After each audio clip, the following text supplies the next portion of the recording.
Hello students, welcome to Bansal classes online. I am Jaisingh Suryavanshi.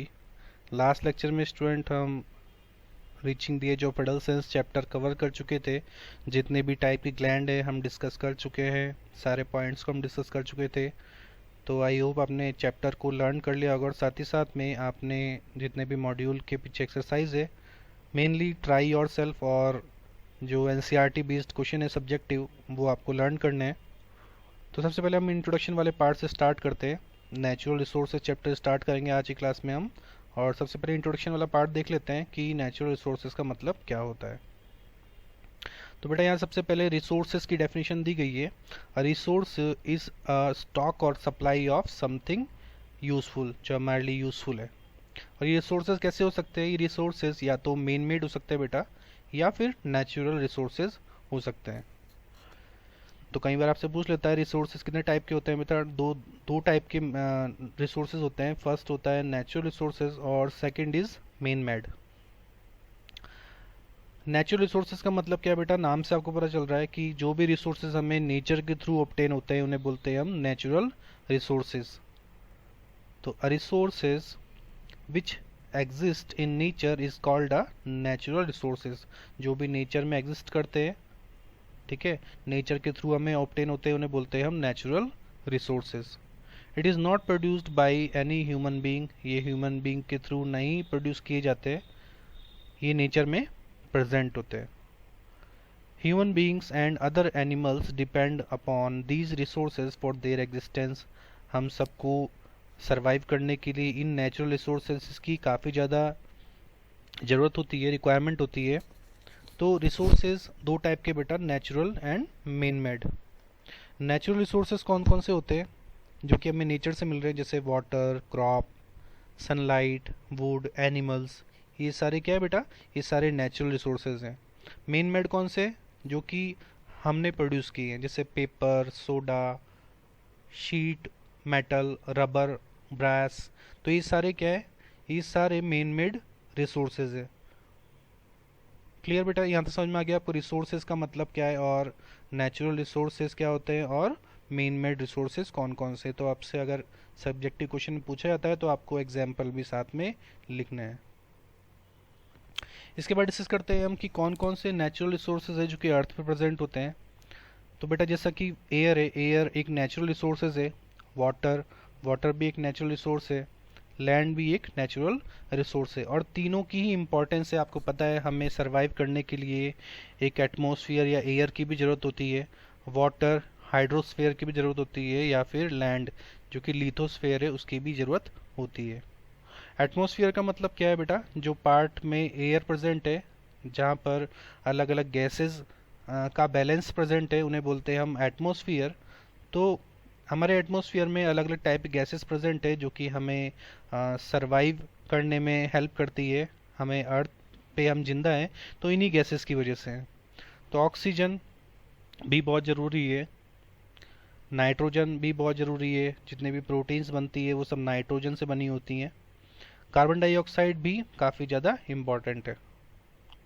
Water जिसको बोलते हैं, जो हमारा अर्थ का पार्ट वाटर से कवर होता है, उसे बोलते हैं हम हाइड्रोस्फेयर। और कितना परसेंट पार्ट है? तो बेटा 75% पार्ट है अर्थ सरफेस का जहाँ पे वाटर प्रेजेंट है। और वाटर हमारे काफ़ी सारे प्रोसेस में यूज़ होता है। साथ ही साथ में हमें सरवाइव रखने के लिए भी वाटर की काफ़ी ज़्यादा इम्पोर्टेंस है। क्रॉप को ग्रो करने के लिए भी वाटर की इम्पोर्टेंस है बेटा।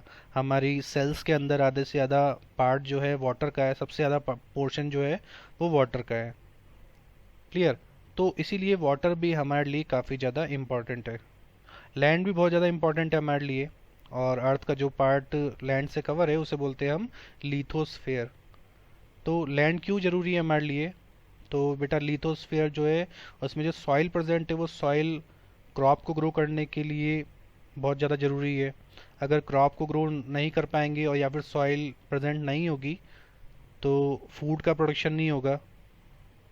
और बिना फूड के या फिर बिना न्यूट्रिएंट के कोई भी लिविंग ऑर्गेनिज्म सरवाइव नहीं कर सकता है। तो सॉइल बहुत ही ज़्यादा इंपॉर्टेंट है, या फिर बोल सकते हैं हम लिथोस्फेयर बहुत ज़्यादा इंपॉर्टेंट है। क्लियर? तो ये सब मिलके ये एटमॉस्फेयर, हाइड्रोस्फेयर और ये लिथोस्फेयर मिलके बेटा क्या बनाता है, बायोस्फीयर। बायोस्फीयर का मतलब क्या है कि जहाँ पर ये तीनों चीज़ें प्रेजेंट है, एयर भी प्रेजेंट है, वाटर भी प्रेजेंट है और लैंड भी प्रेजेंट है, और इन तीनों की वजह से ही कोई भी लिविंग ऑर्गेनिज्म सरवाइव कर रहा है। तो जिस स्फीयर में ये एयर प्रेजेंट है बेटा, वाटर प्रेजेंट है और लैंड प्रेजेंट है, या फिर जहाँ पे ऐसा पार्ट जो है अर्थ का जहाँ पर लाइफ है, उस पार्ट को, उस स्फीयर को हम क्या बोलते हैं, बायोस्फीयर। तो इसके बाद है बेटा यहाँ पर दिए गए हैं कुछ पॉइंट्स कि बायोस्फीयर का मतलब क्या होता है। तो life on earth is possible because of the presence of these three major resources. किन थ्री मेजर रिसोर्सेज की वजह से लाइफ है? तो एटमॉस्फेयर की वजह से, क्योंकि बिना गैसेस के, जितने भी हमारे एटमॉस्फेयर में गैसेस प्रेजेंट है, उन एटमॉस्फेरिक गैसेस के बिना कोई भी लिविंग ऑर्गेनिज्म सर्वाइव नहीं कर सकता है। ऐसे ही वाटर के बिना भी कोई लिविंग ऑर्गेनिज्म सर्वाइव नहीं कर सकता है, या फिर हाइड्रोस्फीयर के बिना कोई लिविंग ऑर्गेनिज्म सर्वाइव नहीं कर सकता है।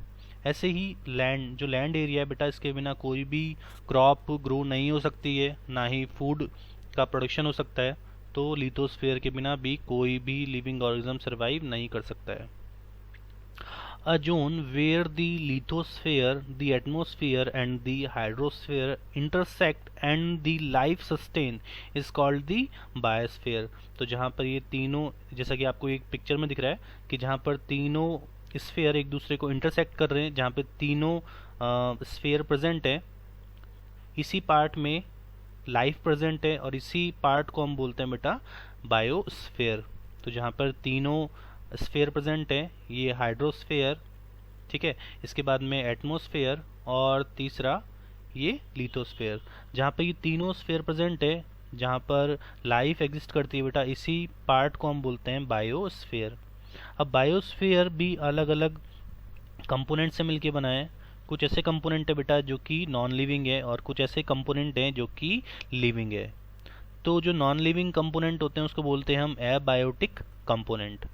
जो हमारा ये बायोस्फीयर है बेटा, जहाँ पर लाइफ एग्जिस्ट करती है, ये दो कंपोनेंट से मिलके बना है। First is abiotic component and second one is biotic component. Biotic और एबायोटिक का मतलब क्या है बेटा? बायोटिक का मतलब है लाइफ, है ना, जो कि लिविंग ऑर्गेनिज्म से मिलके बना है, ठीक है। बायोटिक का मतलब क्या है? लाइफ, मतलब लिविंग कंपोनेंट्स जो होते हैं उन्हें बोलते हैं हम बायोटिक कंपोनेंट। यहाँ पर दे रखा है जैसे एग्जांपल में प्लांट्स, एनिमल, ऐसे ही जितने भी माइक्रो ऑर्गेनिज्म है वो भी क्या है बेटा? लिविंग। तो ये सारे किसके अंदर आते हैं? बायोटिक कंपोनेंट्स में। एबायोटिक कंपोनेंट्स में क्या आता है? जिनमें लाइफ प्रेजेंट नहीं है या फिर नॉन लिविंग है, जैसे एयर, ठीक है, वाटर, लैंड, सॉइल, मिनरल, ये सब किस में आते हैं बेटा? एबायोटिक कंपोनेंट्स में। लेकिन ऐसा नहीं कि बायोटिक कंपोनेंट ही जरूरी है, एबायोटिक कंपोनेंट जरूरी नहीं है। तो बायोटिक कंपोनेंट एबायोटिक कंपोनेंट पर डिपेंड करते हैं, ठीक है, और कहीं ना कहीं एबायोटिक कंपोनेंट भी बायोटिक कंपोनेंट्स पे डिपेंड करते हैं। क्लियर? जैसे मिनरल साइकिल है बेटा, मिनरल साइकिल बिना बायोटिक कंपोनेंट्स के कंप्लीट नहीं हो सकता है। ऐसे ही बायोटिक कंपोनेंट्स भी एबायोटिक कंपोनेंट्स पे डिपेंड करते हैं अपने सर्वाइवल के लिए। जैसे बेटा एक प्लांट है, प्लांट एक बायोटिक कंपोनेंट है। अब प्लांट को ग्रो करने के लिए, प्लांट को ग्रो होने के लिए किन चीज़ों की रिक्वायरमेंट है? एयर की, वाटर की, लैंड की, मतलब एबायोटिक कंपोनेंट की ज़रूरत है, और इनके बिना कोई प्लांट ग्रो नहीं कर सकता है। और जब प्लांट ग्रो नहीं होंगे तो फूड का प्रोडक्शन नहीं होगा, फोटोसिंथेसिस नहीं होगा, और कोई भी फूड सिंथेसाइज नहीं हो सकता, या फिर कोई भी लिविंग ऑर्गेनिज्म सर्वाइव नहीं कर सकता है बिना फूड के। तो आप समझ सकते हो कि एबायोटिक कंपोनेंट और बायोटिक कंपोनेंट दोनों ही बहुत ज़्यादा इंपॉर्टेंट है।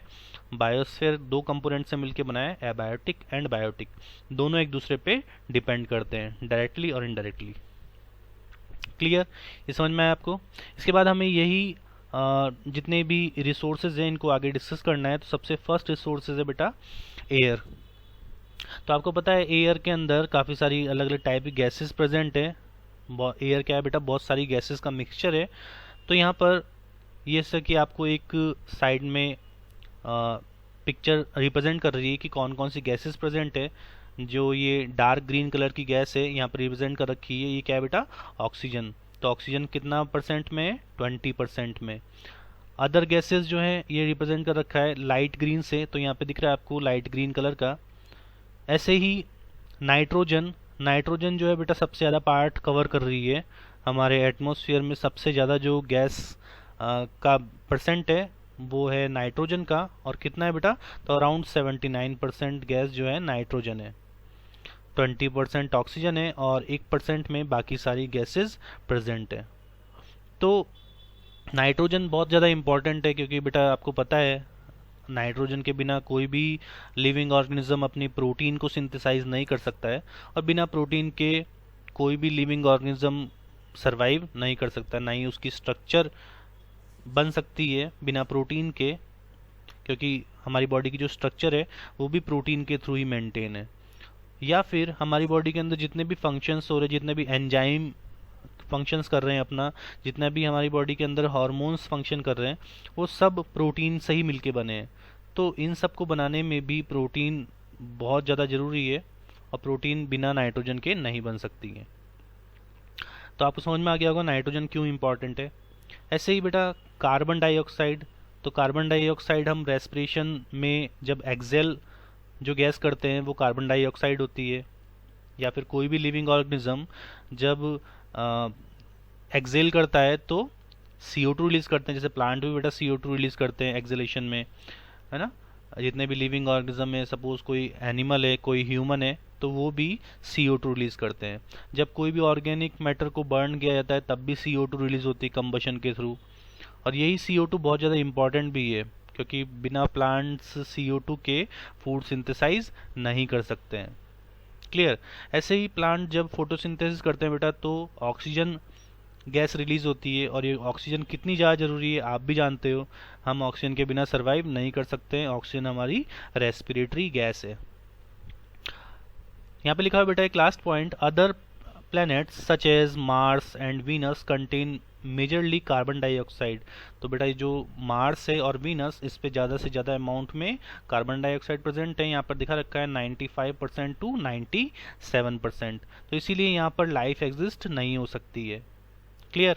हमारे अर्थ पे लाइफ क्यों प्रेजेंट है, क्योंकि हमारी अर्थ पे तीनों तरह के बायोस्फीयर प्रेजेंट है। ठीक है, एक हाइड्रोस्फीयर भी प्रेजेंट है, लिथोस्फीयर भी प्रेजेंट है, एटमॉस्फेयर भी प्रेजेंट है, या फिर बोल सकते हैं इन तीनों के इंटरसेक्ट से जो मिलके बायोस्फीयर बनता है वो हमारी अर्थ पे ही प्रेजेंट है। इसीलिए हम अर्थ पे लाइफ की एग्जिस्टेंस देख सकते हैं। अदर प्लैनेट्स पे क्यों नहीं है लाइफ की एग्जिस्टेंस, क्योंकि वहाँ पर ऑक्सीजन नहीं है या फिर वाटर नहीं है। ठीक है, या फिर गैसेस जो हैं वो सही बैलेंस में नहीं है, या जिसमें हम सरवाइव कर सकें। तो आपको समझ में आ गया ये। इसके बाद में यहाँ पर फर्स्ट पॉइंट लिखा हुआ है बेटा, the eukaryotic cell and some prokaryotic cell generate energy by breaking down glucose molecules, this result in the production of carbon dioxide. तो जब भी कोई भी सेल है बेटा, कोई यूकैरियोटिक सेल है या फिर कोई प्रोकैरियोटिक सेल है, तो इनको एनर्जी कैसे मिलती है, तो एनर्जी हमेशा कार्बन सोर्स से मिलती है। और सबसे अच्छा सोर्स कौन सा है कार्बन का, तो ग्लूकोज। तो ग्लूकोज जब मॉलिक्यूल ब्रेक डाउन होते हैं तब क्या होता है, एनर्जी रिलीज होती है, और एनर्जी के साथ साथ CO2 गैस भी रिलीज होती है। तो जब भी हम रेस्पिरेशन में एक्सेल करते हैं जो गैस, वो कौन सी होती है बेटा, कार्बन डाइऑक्साइड। और ये कार्बन डाइऑक्साइड रेस्पिरेशन के साथ साथ जब हम ब्रीथिंग करते हैं बेटा, तो जब हम एक्सेल करते हैं CO2 को, इसके अलावा CO2 और कब रिलीज होती है, तो जब किसी भी ऑर्गेनिक मैटर का कंबशन होता है, जलाया जाता है बेटा उसको, तो भी कार्बन डाइऑक्साइड गैस रिलीज होती है। क्लियर। और यही कार्बन डाइऑक्साइड गैस जो है बेटा प्लांट के लिए बहुत ज़्यादा इंपॉर्टेंट है, क्योंकि प्लांट्स फोटोसिंथेसिस प्रोसेस करते हैं बेटा, सनलाइट की प्रेजेंस में फूड सिंथेसाइज करते हैं। और फूड सिंथेसाइज करने के लिए या फिर फोटोसिंथेसिस प्रोसेस के लिए कार्बन डाइऑक्साइड बहुत ज़्यादा ज़रूरी है। बिना कार्बन डाइऑक्साइड के ग्लूकोज सिंथेसाइज नहीं हो सकता है, या फिर कार्बोहाइड्रेट जो है प्रोड्यूस नहीं हो सकता, जो कि फूड होता है बेटा। तो प्लांट्स जो है बिना कार्बन डाइऑक्साइड के फूड सिंथेसाइज नहीं कर सकते हैं, और बिना फूड के हम सर्वाइव नहीं कर सकते हैं। साथ ही साथ प्लांट्स जब फोटोसिंथेसिस करते हैं बेटा, तो फोटोसिंथेसिस में कार्बन डाइऑक्साइड को यूज़ करते हैं, और कौन सी रिलीज करते हैं गैस, ऑक्सीजन। कई बार बच्चे कंफ्यूज हो जाते हैं कि फोटोसिंथेसिस में कौन सी गैस रिलीज करते हैं प्लांट और रेस्पिरेशन में कौन सी गैस रिलीज करते हैं। तो बेटा फोटोसिंथेसिस में हमेशा प्लांट ऑक्सीजन रिलीज करते हैं, और जब भी प्लांट ब्रीथिंग करते हैं तब जैसे हम एक्सेल करते हैं CO2, वैसे प्लांट्स भी CO2 रिलीज करते हैं। और नाइट के टाइम पे CO2 ज़्यादा रिलीज करते हैं प्लांट। इसके बाद में the marine animals make their shells in water using carbonates dissolve in water. तो बेटा आपको पता है कि जितने भी एक्वेटिक प्लांट्स होते हैं जैसे एल्गीज, तो एल्गीज डिजॉल्व्ड कार्बन डाइऑक्साइड को यूज़ करते हैं कार्बोनेट्स की फॉर्म में। ऐसे ही बहुत सारे जो जितने भी मराइन या फिर एक्वेटिक एनिमल्स हैं, ये एक्वेटिक एनिमल्स भी डिजॉल्व्ड कार्बन को ही यूज़ करते हैं कार्बोनेट्स की फॉर्म में। और आपने देखा होगा बहुत सारे जो एनिमल्स होते हैं जिनके ऊपर शेल प्रेजेंट होती है, तो ये शेल भी किससे मिलके बनती है? तो ये शेल भी इन्हीं कार्बोनेट से मिलके बनती है। और इन्हीं डिजॉल्व्ड जो कार्बन है, इसी डिजॉल्व्ड कार्बन को यूज करके ये अपनी शेल को सिंथेसाइज करते हैं, बनाते हैं। शेल क्या होता है बेटा? कवरिंग होती है एनिमल्स के ऊपर। इसके बाद में नेक्स्ट है the atmosphere on the earth helps in maintaining its temperature.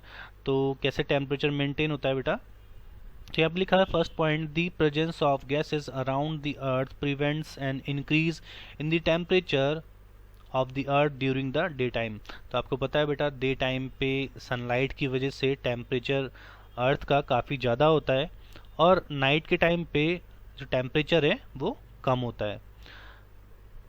और साथ ही साथ में आपको पता है जब CO2 ज़्यादा अमाउंट में बन रही है या फिर रिलीज़ हो रही है और प्लांट अर्थ पे कम हो जाते हैं, तो उसकी वजह से ग्लोबल वार्मिंग की प्रॉब्लम भी हो सकती है, क्योंकि बेटा CO2 जो है अर्थ का टेम्परेचर इंक्रीज कर देती है।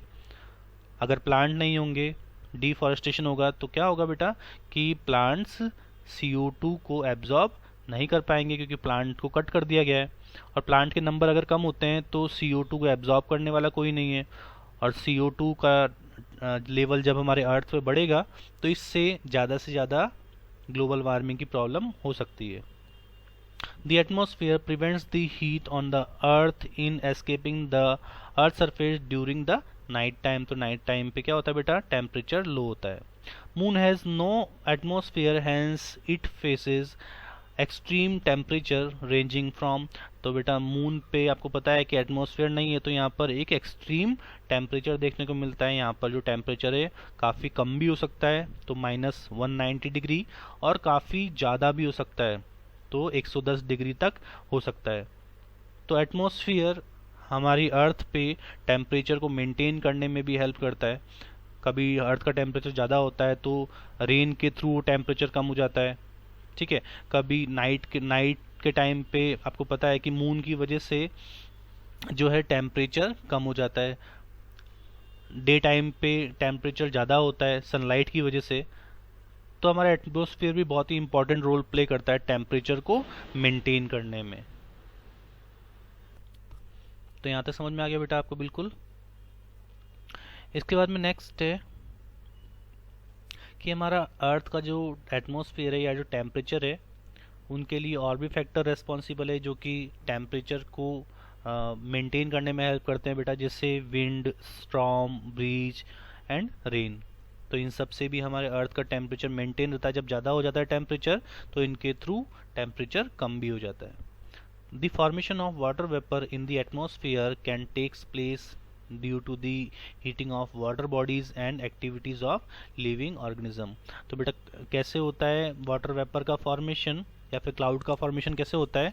तो जब वाटर बॉडी या फिर लैंड जो होती है बेटा वो ज़्यादा हीट अप हो जाती है, तो हीट अप होने की वजह से जितना भी रेडिएशन है वो दोबारा से वो क्या करती है? रेडिएट बैक करती है बेटा, ठीक है। और रेडिएट बैक करने की वजह से वहाँ पे वाटर वेपर्स का फॉर्मेशन होता है।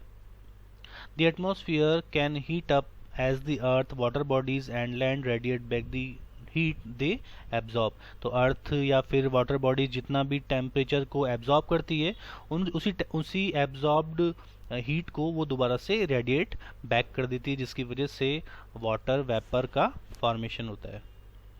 The land gets heat up और cool down faster than water body. तो वाटर बॉडी कंपेरिजन में लैंड जो होती है जल्दी हीट अप होती है और जल्दी कूल भी हो जाती है। As the air gets heated it rises above which leads to winds. तो विंड कैसे चलती है बेटा, तो एयर जो होती है वो एयर वार्म होके ऊपर की तरफ राइज होती है, क्योंकि जो बेटा वार्म एयर होती है वो हल्की होती है, लाइट वेट होती है, तो ऊपर की तरफ राइज होती है और यही विंड की फॉर्म में कन्वर्ट हो जाती है। क्लियर?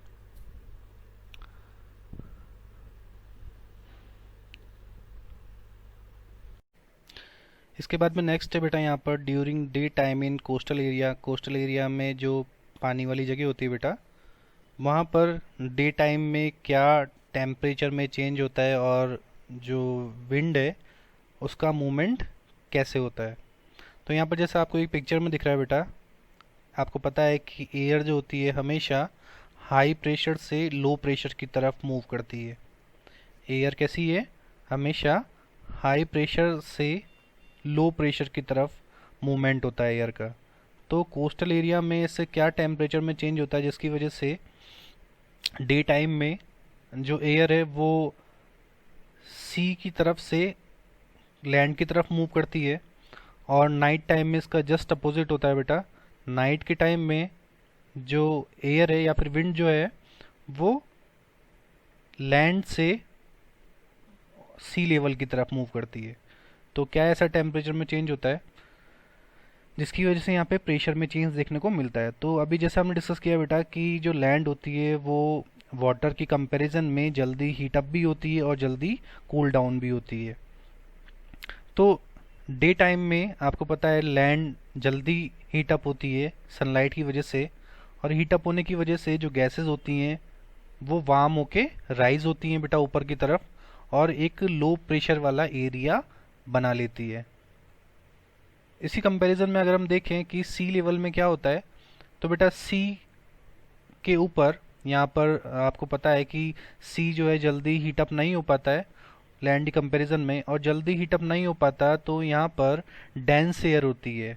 लैंड की कंपैरिजन में कैसी होती है, डेंस एयर, और डेंस एयर होने की वजह से यहाँ पर एक हाई प्रेशर वाला एरिया बन जाता है। तो एयर जो है हमेशा वो हाई प्रेशर से लो प्रेशर की तरफ मूव करती है। यहाँ पर लो प्रेशर वाला एरिया बन जाता है बेटा लैंड पे, और जो सी है वहाँ पर हाई प्रेशर वाला एरिया बन जाता है। और जो एयर होती है बेटा हमेशा वो हाई प्रेशर से लो प्रेशर की तरफ मूव करती है।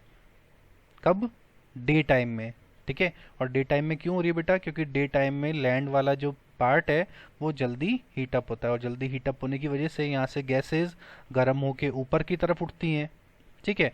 और यहाँ पे क्या होता है बेटा सी में, यहाँ पर इतनी जल्दी जो है ये सी का जो वाटर है बेटा इतनी जल्दी हीटअप नहीं हो पाता है, और इसीलिए यहाँ पर एक डेंस एयर वाला पार्ट बन जाता है। तो इसी की वजह से यहाँ पे हाई प्रेशर होता है और यहाँ पे लो प्रेशर। तो हमेशा कोस्टल एरियाज़ में जो पानी वाले इलाके होते हैं बेटा, वहाँ पर विंड का जो मूवमेंट होता है वो सी लेवल की तरफ से, और कहाँ होता है, तो ये लैंड की तरफ, ठीक है। हमेशा कहाँ से होता है, पानी की तरफ से ज़मीन की तरफ, ठीक है। कैसे मूवमेंट होता है एयर का बेटा, तो हमेशा सी से लैंड की तरफ डे टाइम में। ध्यान रखना इस टाइप के क्वेश्चंस आपको मिल जाएगा, एमसीक्यूज में मिलेगा आपको। जब आप एक्सरसाइज क्वेश्चंस को प्रैक्टिस करेंगे तब आपको इस टाइप का क्वेश्चन मिलेगा कि कोस्टल एरियाज में डे टाइम पे एयर का या विंड का मूवमेंट कहाँ से कहाँ की तरफ होता है। तो कहाँ से कहाँ की तरफ होता है बेटा, सी से लैंड की तरफ। लेकिन हम नाइट के टाइम पे देखते हैं तो नाइट के टाइम पे हमें बिल्कुल अपोजिट देखने को मिलता है। नाइट के टाइम पे जो विंड का मूवमेंट है वो कैसा होता है, इसके अपोजिट। कैसा अपोजिट, लैंड से सी की तरफ। तो यहाँ पे देखते हैं हम नाइट टाइम पे क्या ऐसा चेंजेस होता है टेम्परेचर में और प्रेशर में, जिसकी वजह से हमेशा नाइट के टाइम में कोस्टल एरियाज में लैंड से सी की तरफ विंड का या एयर का मूवमेंट होता है। तो जैसे मैंने अभी पहले आपको बताया कि जो लैंड होती है वो सी के लेवल, सी के कंपैरिजन में, जो लैंड एरिया है बेटा वो सी लेवल के कंपैरिजन में जल्दी हीटअप होता है, और जल्दी कूल भी हो जाता है। तो इसी वजह से यहाँ पर नाइट के टाइम पे क्या होता है बेटा, नाइट के टाइम पे जो लैंड है वो जल्दी कूल डाउन हो जाता है, और कूल डाउन होने की वजह से यहाँ पर एयर जो है वो डेंस हो जाती है। जबकि सी की कंपैरिजन में यहाँ पर लो प्रेशर वाला एरिया बन जाता है। तो लो प्रेशर सी लेवल की तरफ होने की वजह से जो विंड है या फिर जो एयर है वो लैंड से और सी की तरफ मूव करती है। तो डे टाइम में क्या होता है बेटा, डे टाइम में सी से लैंड की तरफ, और नाइट के टाइम में क्या होता है, लैंड से सी की तरफ।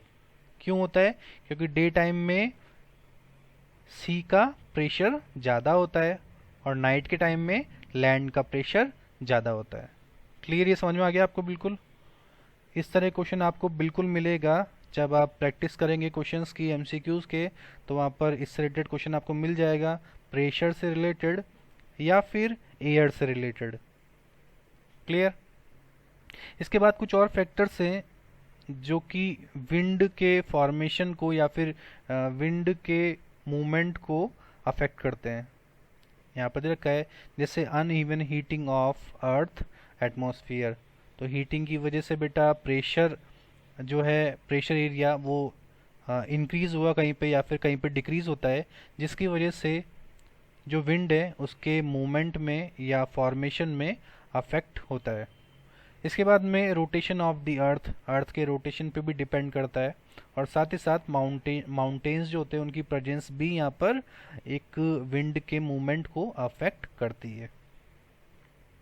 इसके बाद नेक्स्ट टॉपिक है बेटा क्लाउड। जो क्लाउड है वो भी एक रिसोर्स है, और क्लाउड का फॉर्मेशन कैसे होता है तो हम डिस्कस करते हैं एक बार कि क्लाउड का फॉर्मेशन कैसे होता है। तो बेटा आपको पता है कि क्लाउड का फॉर्मेशन कैसे होता है, जो वाटर बॉडी होती है उस पर जब बहुत ज़्यादा टेम्परेचर इंक्रीज हो जाता है तो वाटर बॉडीज़ का जितना भी वाटर होता है वो इवोपरेट होता है। इवोपरेट होने के साथ साथ जब ये कंडेंस होता है, और कंडेंस होने के बाद में यही रेन की फॉर्म में हमें दिखता है। तो क्लाउड कैसे बनते हैं, by the condensation of water. जब वाटर बेटा कंडेंस होता है ज़्यादा हीट होने की वजह से, और यही वाटर जो होता है बेटा जब ज़्यादा कंडेंस हो जाता है, यही जो वाटर वेपर्स जो होती हैं ऊपर कलेक्ट हो जाती हैं, और कलेक्ट होने के बाद में जब ये ज़्यादा कंडेंस होती हैं तो यही रेन की फॉर्म में हमारी अर्थ तक पहुंचती है। तो टेम्परेचर बहुत ही ज़्यादा इम्पॉर्टेंट रोल प्ले करता है क्लाउड के फॉर्मेशन में। यहाँ पर दे रखा है if the temperature of the air is very low, अगर एयर का टेम्परेचर बहुत ज़्यादा कम होगा, it result in snowfall at some places. अगर टेम्परेचर बहुत कम हो जाता है तो यही स्नोफॉल की फॉर्म में दिखाई देता है। The wind flowing in the area also affect the rainfall of that place. तो रेनफॉल को विंड का प्रेशर भी अफेक्ट करता है। क्लियर। तो ये था बेटा फॉर्मेशन ऑफ क्लाउड। बहुत सिंपल सिंपल टॉपिक यहाँ पे देखने को मिलेंगे आपको। ये इसे एक पिक्चर दे रखी है यहाँ पर, तो यहाँ पर दिखा रखा है कि एक वाटर बॉडी है, और वाटर बॉडी पे जब सनलाइट आ रही है तो बेटा ये जो वाटर है ये वाटर वार्म अप हो रहा है, हीटअप हो रहा है, और हीटअप होने के थ्रू ही जितना भी वाटर है ये कंडेंस होके इस क्लाउड की फॉर्म में नज़र आता है। और जैसे ही टेम्परेचर कम होगा, बहुत ज़्यादा कम हो जाएगा टेम्परेचर, तो यही स्नोफॉल की फॉर्म में दिखाई देता है।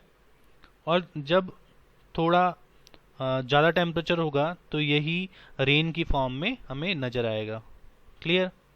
और साथ ही साथ विंड का जो प्रेशर है वो भी रेन को अफेक्ट करता है। तो एक पिक्चर है बेटा। इसके बाद में नेक्स्ट है एयर पॉल्यूशन। एयर पॉल्यूशन का मतलब क्या होता है, तो जब भी आपकी जो गैसेज हैं, एयर पॉल्यूशन का मतलब ये नहीं है बेटा कि एयर में कुछ भी अगर हार्मफुल सब्सटेंस मिक्स होगा तो उसे ही हम एयर पॉल्यूशन बोलते हैं। तो एयर पॉल्यूशन ठीक है, हार्मफुल सब्सटेंस तो मिक्स होने की वजह से एयर पॉल्यूट होती ही है, लेकिन हमारी जो गैसेज हैं, जितने भी गैसेज हैं हमारी, उनका एक फिक्स्ड अमाउंट में बैलेंस है। अगर ये बैलेंस बिगड़ता है, अनबैलेंस होता है इनका अमाउंट, तो भी एयर पॉल्यूशन कॉज हो सकता है। The presence of harmful substance in the air leads to the pollution of the air. तो जब भी कोई हार्मफुल सब्सटेंस एयर के अंदर मिक्स होता है जो कि हमारे लिए काफ़ी ज़्यादा हार्मफुल है, उन सब्सटेंस के मिक्स होने की वजह से एयर पॉल्यूट हो जाती है और उसे बोलते हैं हम air pollution. It can severely affect the health of living organism and the quality of the environment। और इन्हीं हार्मफुल सब्सटेंस के मिक्स होने की वजह से जो लिविंग ऑर्गेनिज्म से उनकी हेल्थ अफेक्ट हो सकती है, साथ ही साथ में जो एनवायरनमेंट है उनमें गैसेस इम्बैलेंस भी हो सकती है, उनकी क्वालिटी चेंज हो सकती है। किस किस वेज के थ्रू एयर पॉल्यूशन हो सकता है, तो व्हाट कॉजेज एयर पॉल्यूशन, क्या क्या कॉज हो सकते हैं एयर पॉल्यूशन के। तो आपको समझ में आया बेटा कि एयर पॉल्यूशन क्या होता है। तो एयर के अंदर जब भी कोई हार्मफुल सब्सटेंस मिक्स होता है बेटा, तो इसको बोलते हैं हम एयर पॉल्यूशन। या फिर जितनी भी गैसेस प्रेजेंट है हमारे एटमॉस्फेयर में, उन गैसेस के अगर जितना भी बेटा परसेंट है, जितना भी बैलेंस एक अमाउंट है, उनमें अगर कोई डिस्टरबेंस होता है तो भी एयर पॉल्यूट हो सकती है, एयर पॉल्यूशन हो सकता है। कौन कौन से यहाँ पर कॉजेज हैं जिनके थ्रू एयर पॉल्यूशन होता है। सबसे पहले यहाँ पे दिया हुआ है बर्निंग ऑफ फॉसिल फ्यूल। जब फॉसिल फ्यूल को बर्न किया जाता है बेटा, जैसे कोल, पेट्रोलियम, इनको जब बर्न किया जाता है तो सल्फर या फिर नाइट्रोजन ऑक्साइड रिलीज होती है। या फिर जब भी कोई अनबर्न्ड कार्बन पार्टिकल्स होता है तो इसे बोलते हैं हम हाइड्रोकार्बन्स। तो ये भी हमारे लिए काफ़ी ज़्यादा हार्मफुल है। अगर ये एयर में प्रेजेंट होते हैं बेटा, तो इनकी एयर में मिक्सिंग होने की वजह से एयर पॉल्यूट हो सकती है। या फिर जो इंडस्ट्री है, इंडस्ट्री से निकलने वाला जितना भी स्मोक है बेटा, जितने भी हार्मफुल गैसेस है, जैसे कार्बन मोनोऑक्साइड या फिर बहुत सारे ऑर्गेनिक कंपाउंड्स, जिसकी वजह से एयर की क्वालिटी जो है बेटा वो स्पॉइल हो सकती है, डिक्रीज हो सकती है। तो इसकी वजह से भी एयर पॉल्यूशन हो सकता है। नेक्स्ट है माइनिंग की वजह से भी। जब बेटा माइनिंग की जाती है तो माइनिंग में भी काफ़ी सारे हार्मफुल केमिकल्स रिलीज होते हैं माइनिंग के टाइम पे। या फिर जब हम ऑयल का प्यूरिफिकेशन करते हैं बेटा, तो उस टाइम पे काफ़ी सारे केमिकल्स रिलीज होते हैं और इन केमिकल्स के रिलीज होने की वजह से भी एयर की क्वालिटी डिक्रीज हो सकती है, एयर पॉल्यूशन हो सकता है। बहुत सारे केमिकल्स जो हम घरों में यूज़ करते हैं, जैसे इंडोर एक्टिविटीज़ के लिए जितने भी हम घरों के अंदर केमिकल्स यूज़ करते हैं बेटा, तो उन केमिकल्स से भी एयर पॉल्यूट हो सकती है। जैसे यहाँ पर लिखा हुआ है जो हम घरों में पेंट यूज़ करते हैं या फिर जो क्लीनिंग एजेंट यूज़ करते हैं। इसके अलावा जो बेटा एग्रीकल्चर के अंदर जो फर्टिलाइज़र्स यूज़ किए जाते हैं, है ना, या फिर जो हार्मफुल वीडीसाइड्स स्प्रे किए जाते हैं, इनसे भी एयर पॉल्यूट हो सकती है। समझ में आया बेटा। तो क्या क्या वेज है जिनके थ्रू एयर की क्वालिटी जो है वो स्पॉइल हो सकती है, डिक्रीज हो सकती है। तो यहाँ पे फर्स्ट दिया है burning of fossil fuel. Fossil fuel के बर्न होने से, ठीक है, हार्मफुल गैसेस रिलीज होती हैं, हार्मफुल केमिकल्स रिलीज होते हैं जो कि हमारे एयर के साथ में मिक्स हो सकते हैं। हाइड्रोकार्बन से जो कि हमारे लंग्स के अंदर जाके इन्फेक्शन कर सकते हैं। बहुत सारे इंडस्ट्रीज से जो वेस्ट रिलीज होते हैं, जैसे सपोज मैं बात कर रहा हूँ ऑयल प्यूरिफिकेशन की, तो बेटा ऑयल प्यूरिफिकेशन जब होता है तो ऑयल प्यूरिफिकेशन में भी काफ़ी सारे हाइड्रोकार्बन्स रिलीज होते हैं।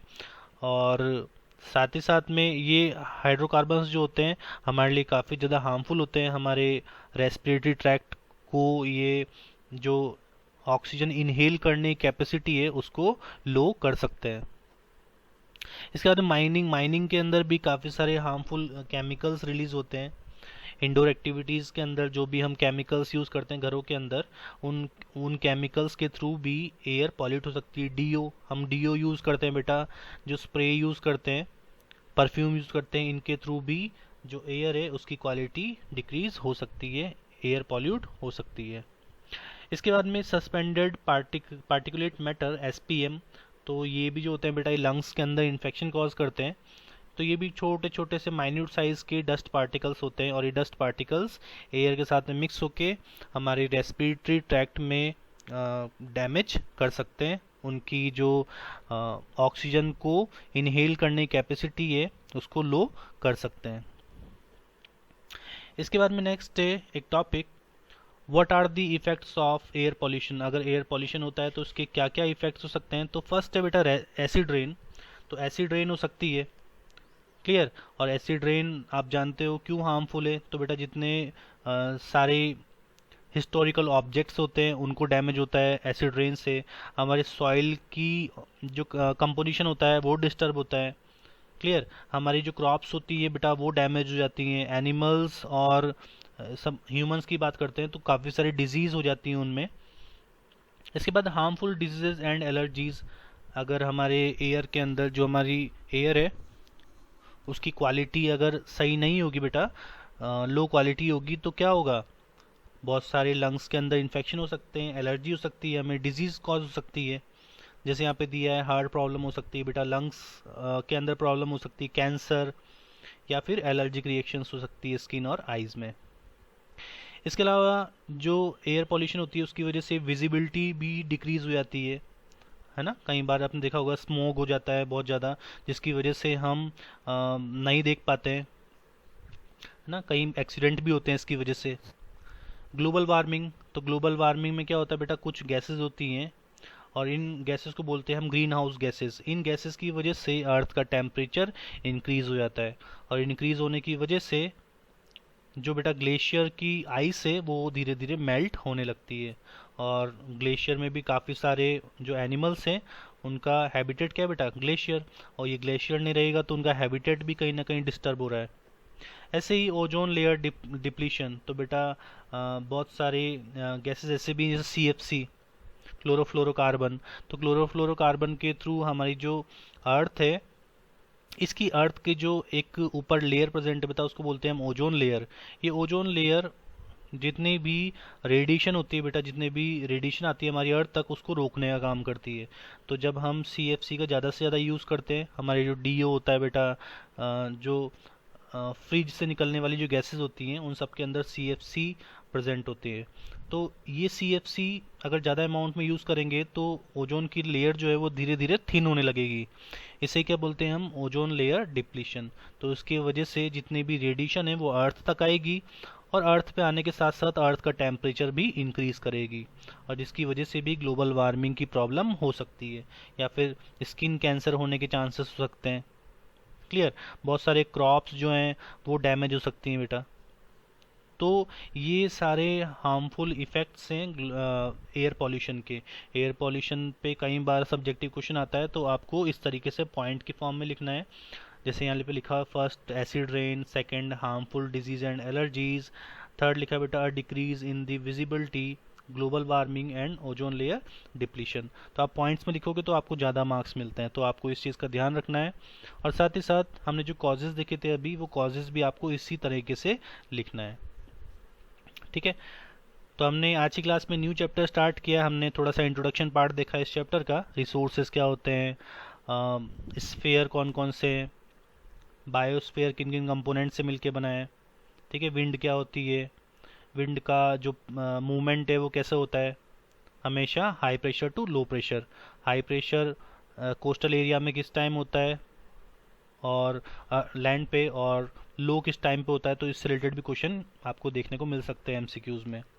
तो आज की क्लास में हम इतना ही डिस्कस करेंगे बेटा। इसके आगे का जो पार्ट है हम नेक्स्ट लेक्चर में डिस्कस करते हैं।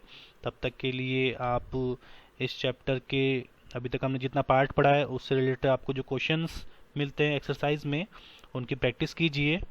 इसके आगे का पार्ट हम नेक्स्ट लेक्चर में कवर करते हैं। तब तक के लिए अपना ध्यान रखिए। Good luck.